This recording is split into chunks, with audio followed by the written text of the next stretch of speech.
நாள் இந்த உலகத்திலிருந்து மறுபடியும் பரலோகத்திற்கு எடுத்துக்கொள்ளப்படும் பொழுது இந்த மலையிலிருந்து தான் எடுத்துக்கொள்ளப்பட்டார் என்று வேத அறிஞர்கள் நிதானிக்கிறார்கள்.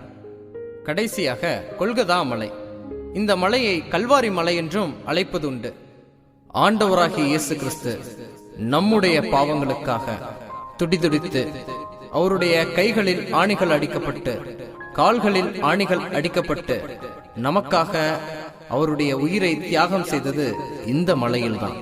சிலருக்கு ஆண்டவர் சில மலையிலிருந்து பாதுகாப்பு கொடுத்திருக்கிறார். சிலருக்கு சில மலையிலிருந்து 10 கட்டளை என்ற பாடத்தை கற்றுக் கொடுத்திருக்கிறார். நமக்கு பாதுகாப்பு கொடுக்கும் ஒரே கண்மலை ஆண்டவராகிய இயேசு கிறிஸ்து. நமக்கு பாடம் கற்றுக் கொடுக்கும் ஒரே கண்மலை ஆண்டவராகிய இயேசு கிறிஸ்து. நமக்காக பரிந்து ஜெபிக்கும் ஒரே கண்மலை ஆண்டவராகிய இயேசு கிறிஸ்து. நமக்கு பரலோகத்தை காண்பிக்க போகும் ஒரே கண்மலை ஆண்டவராகிய இயேசு கிறிஸ்து.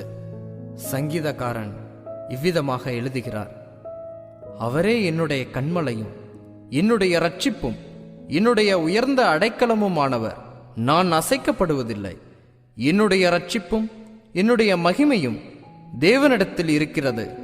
பெலனான என்னுடைய கண்மலையும் என்னுடைய அடைக்கலமும் தேவனுக்குள் இருக்கிறது. சங்கீதம் 62:6-7. கண்மலையாகிய இயேசு கிறிஸ்து உங்கள் அனைவரோடும் கூட இருப்பாராக. ஆமேன்.